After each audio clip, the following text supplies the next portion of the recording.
तो शुरू करते हैं आज की इस वीडियो को, क्योंकि आज जिस मूवी को मैं आपके लिए एक्सप्लेन करने वाला हूँ उसकी स्टोरी काफी कमाल की है। तो बने रहिए वीडियो की एंड तक। और अगर आपने अभी तक मेरे चैनल को सब्सक्राइब नहीं किया है तो चैनल को सब्सक्राइब जरूर कर लें, ताकि आगे आने वाली वीडियो का नोटिफिकेशन आपको तुरंत मिले। तो शुरू करते हैं आज की इस वीडियो को।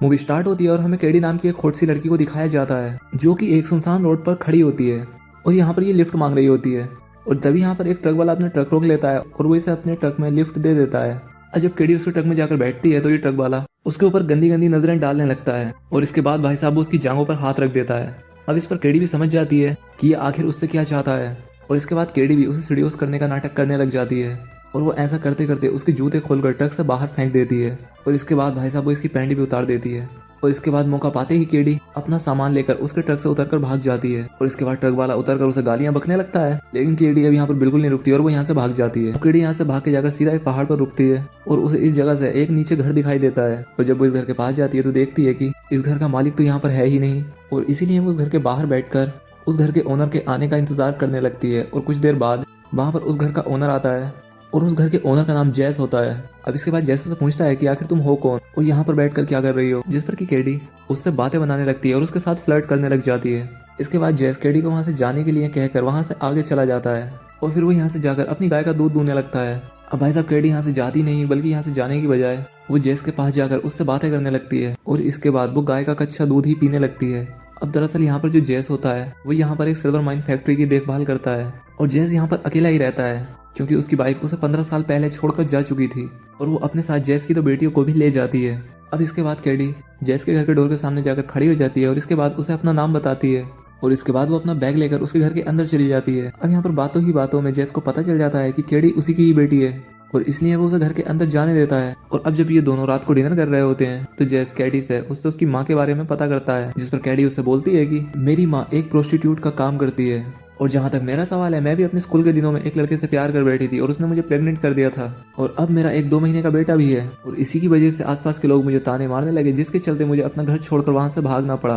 अब ये बात सुनकर जैस उससे कह रहा है कि जल्दी से तुरंत मेरे घर से निकल जाओ, लेकिन केडी उसे मना लेती है और इस पर जैस मान भी जाता है। अब जब रात को केडी सोने के लिए अपनी ड्रेस चेंज करती है तो जैस पर्दे के पीछे से उसकी परछाई देखता है और इसके बाद उसे घर की साइड की विंडो से भी देखने की कोशिश करता है। अब अगले दिन सुबह में केडी सिल्वर माइन फैक्ट्री के पास खड़ी होती है, तभी जैस उसे देखकर वहां भागते हुए आता है और उससे कह रहा है कि अब इस माइन में इतनी चांदी नहीं है जितनी की पहले यहाँ पर हुआ करती थी और इस वजह से मुझे इसमें काम करना बंद करना पड़ा, लेकिन फिर भी मैं कभी कभी इसमें काम करने के लिए चला जाता हूँ क्योंकि इससे मेरा गुजारा चलता रहता है। अब ये सुनकर केडी उससे बोलती है कि इस माइन में अभी भी इतनी चांदी तो होगी जिससे कि हम अपनी पूरी लाइफ आसानी से बिता सकें, जिस पर जैस उससे कहता है कि तुम्हें ऐसा नहीं सोचना चाहिए क्योंकि बुरा काम करने से परिणाम भी बुरा ही होता है। जिस पर केडी उससे कहती है कि मुझे बुरा काम करने से अच्छा परिणाम मिला, मुझे एक बेटा मिला जो कि इसी सिल्वर माइन के ओनर गैलेक्सी का बेटा है और मैं अपने बेटे की अच्छी परवरिश के लिए उसके बाप की माइन से अगर कुछ चांदी ले भी लूं तो इसमें बुरा क्या है। केडी उसे बताती है कि इस माइन पर मेरा भी हक बनता है क्योंकि इस आदमी ने मुझे प्रेग्नेंट करके ऐसे ही छोड़ दिया, इसलिए केडी उससे कहती है कि अगर अपने बेटे के लिए मुझे गलत काम भी करना पड़ा तो मैं वो जरूर करूंगी। अब इसके बाद जैस केडी का हाथ पकड़कर उसे चर्च ले जाता है और फिर इसके बाद उसकी कहानी चर्च के फादर को बताकर उसकी कहानी चर्च में मौजूद सभी लोगों को सुनाता है। अब ये बात केडी को काफी बुरी लगती है और इसलिए वो वहाँ से भागने लगती है, जिस पर जैस उसे रोकने की भी कोशिश करता है, लेकिन केडी नहीं रुकती और वो वहाँ से भाग जाती है। फिर इसके बाद जैस घर पहुंचकर केडी का वेट करता रहता है, लेकिन केडी घर पर नहीं आती। अब अगले दिन जैस अपने घर के बाहर खड़ा होता है और तभी वो देखता है कि केडी एक गाड़ी से उतर कर उसकी तरफ आ रही है, जिस पर जैस उससे पूछता है कि आखिर वो गाड़ी किसकी है और वो कौन था, जिस पर केडी उससे कहती है कि वो मेरी फ्रेंड का भाई था जो कि मुझे यहाँ पर छोड़ने के लिए आया था। अब रात को जैस केडी के रूम में जाता है, लेकिन यहाँ पर केडी उससे चर्च वाली बात के लिए गुस्सा थी तो इसलिए वो उससे बात नहीं करती, जिस पर जैस केडी को मनाते हुए बोलता है कि तुम यहाँ पर रह सकती हो जब तक तुम चाहो और अब वो दोबारा तुम्हारे साथ ऐसी कोई हरकत नहीं करेगा जिससे तुम्हें दुख हो। और उसे जैस ये भी बताता है कि वो कल से दोबारा से माइन में खुदाई शुरू करेगा और ये बात सुनकर केडी बहुत ज्यादा खुश हो जाती है। इसके बाद वो तभी यहाँ पर दोनों धीरे धीरे इंटीमेट होने लग जाते हैं, लेकिन केडी खुद को यहाँ पर रोक लेता है और फिर वो यहाँ से चला जाता है। फिर अगले दिन हमें ये दोनों माइन में खुदाई करते हुए दिखाई देते हैं, पर इस दिन इन दोनों को यहाँ पर कुछ भी नहीं मिलता और इसके बाद ये दोनों यहाँ पर से घर आ जाते हैं। अब घर आकर केडी बहुत ज्यादा थक जाती है, इसलिए वो जाकर सीधा लेट जाती है, जिस पर जैस उससे कहता है कि तुम्हें नहा लेना चाहिए, चलो मैं पानी गर्म कर देता हूँ। इसके बाद तुम दोबारा आकर सो जाना।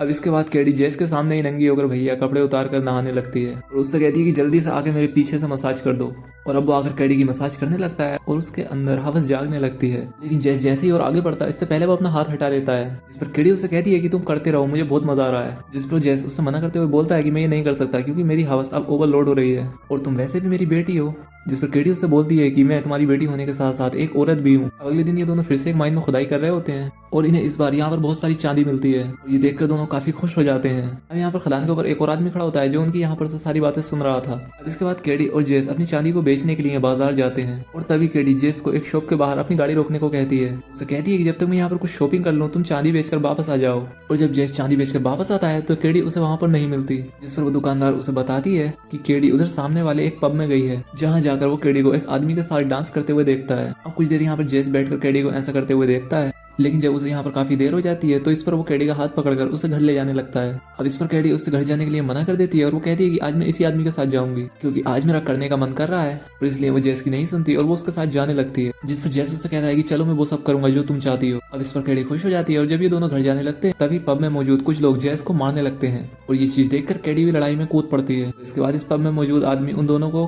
पब से बाहर फेंक देते हैं और इस लड़ाई के बाद इन दोनों को यहाँ से कोर्ट जाना पड़ता है। दरअसल इनकी यहाँ पर हुई लड़ाई से एक पुलिस केस हो गया था तो इन्हें कोर्ट में जाना पड़ता है, जिससे कि इन्हें कुछ डॉलर का फाइन भी पड़ता है। इसके बाद ये दोनों घर आते हुए अपनी गाड़ी में बहुत मस्ती करते हुए आते हैं और घर आते ही केडी देखती है कि उसकी बड़ी बहन जेनी यहाँ पर आई हुई है और वो अपने साथ केडी के 2 महीने के बेटे को भी लाई होती है। जिसके बाद केडी अपने बेटे को जेस को दिखाती है, जिस पर जेस केडी पर ज्यादा ध्यान न देते हुए अंदर चला जाता है। लेकिन जेस रात को केडी के बेटे को खिलाता है और तभी उसकी नजर उसके पेट पर बनी एक निशान पर जाता है और तभी जेनी उस रूम में आकर केडी को बताती है कि बॉस तुम्हारे साथ शादी करने के लिए तैयार है और इसलिए वो तुम्हें कल लेने के लिए आ रहा है। फिर अगले दिन पॉल जब केडी को लेने के लिए आता है तो केडी उससे बोलती है कि तुम यहाँ पर क्या करने आए हो और मुझे तुमसे कोई शादी नहीं करनी, तुम जल्दी से यहाँ से दफा हो जाओ। लेकिन आखिर में बॉस के प्यार के सामने केडी मान जाती है, जिसके बाद ये दोनों जेस के पास जाते हैं और वो जेस से माफी मांगता है, जिस पर बॉस जेस को माफ भी कर देता है और तभी वो सबको बताता है कि केडी और मैं हम दोनों जल्दी ही 2 दिन में शादी करने वाले हैं। और तभी जेस को एडलेम आते हुए दिखाई देता है, जिसे देखकर वो तुरंत अपनी बंदूक लेकर बाहर आ जाता है क्योंकि इन दोनों में काफी लड़ाई थी। जिसके बाद एडलेम गाड़ी से उतरकर जेस को मनाने की भी कोशिश करता है, लेकिन जेस नहीं मानता। जिसके बाद एडलेम मॉर्गन को गाड़ी से उतारता है, यानी कि जेस की वाइफ को,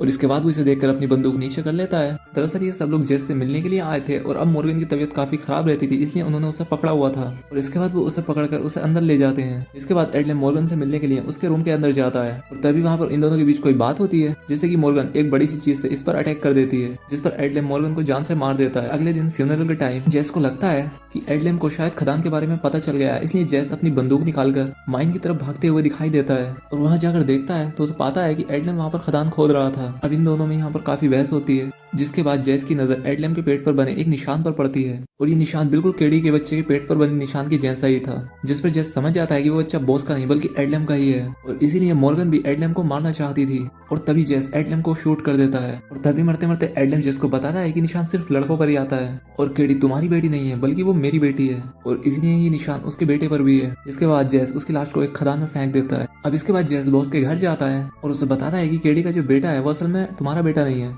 बल्कि वो एडलेम का बेटा है, क्योंकि उसके पेट पर जो निशान है वही निशान एडलेम के पेट पर भी है। दरअसल जेस ये आग यहाँ पर आकर इसलिए लगाता है क्योंकि अब जेस केडी को पूरी तरह से पाना चाहता है, क्योंकि वो समझ चुका है कि केडी उसकी बेटी नहीं है बल्कि वो एडलेम की बेटी थी। फिर अगले दिन केडी और बॉस की शादी होती है और इसलिए केडी दुल्हन के कपड़े पहनकर अपने घर के बाहर खड़े होकर बॉस का इंतजार करती है, लेकिन बॉस उसे लेने के लिए नहीं आता, जिसके चलते जेस काफी दुखी हो जाती है। अब जब रात को ये दोनों डिनर कर रहे होते हैं और तभी जेस केडी की जांघ पर हाथ रखता है, जिसके बाद जेस केडी को बताता है कि हम कल से दोबारा खदान में खुदाई शुरू करेंगे, जिस पर केडी काफी खुश होती है। जब अगले दिन ये दोनों खदान की तरफ जा रहे होते हैं तो रास्ते में केडी गिर जाती है, जिस पर जेस उसे उठाने की कोशिश करता है और तभी केडी जेस को भी गिराकर उसके साथ इंटीमेट हो जाती है। और यहाँ पर इन दोनों को इंटीमेट होते हुए मॉन्क देख लेता है। अब ये दोनों खदान पहुंचकर एक दूसरे के साथ दबाकर करते हैं और फिर अगले दिन जब ये दोनों खदान से चांदी निकाल रहे होते हैं तभी पुलिस वहाँ पर आकर जेस को गिरफ्तार करने को कहती है, जिस पर जेस पुलिस वालों से पूछता है कि आखिर मेरा गुनाह क्या है, जिस पर पुलिस वाला उसे बताता है कि तुम अपनी ही बेटी के साथ इंटीमेट हुए हो और तुम जानते हो कि ऐसा करना रूल के खिलाफ है और ये एक क्राइम है।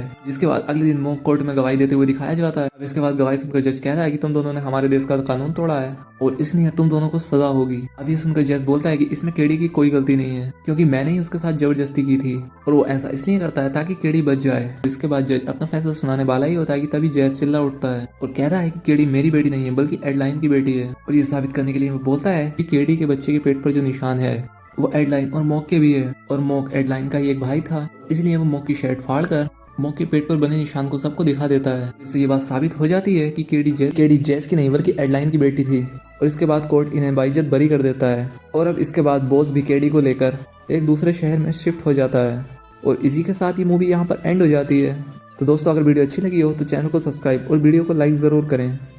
और ऐसी ही अगली वीडियो का नोटिफिकेशन पाने के लिए चैनल को सब्सक्राइब ज़रूर करें। तो मिलते हैं हमारी नेक्स्ट वीडियो में।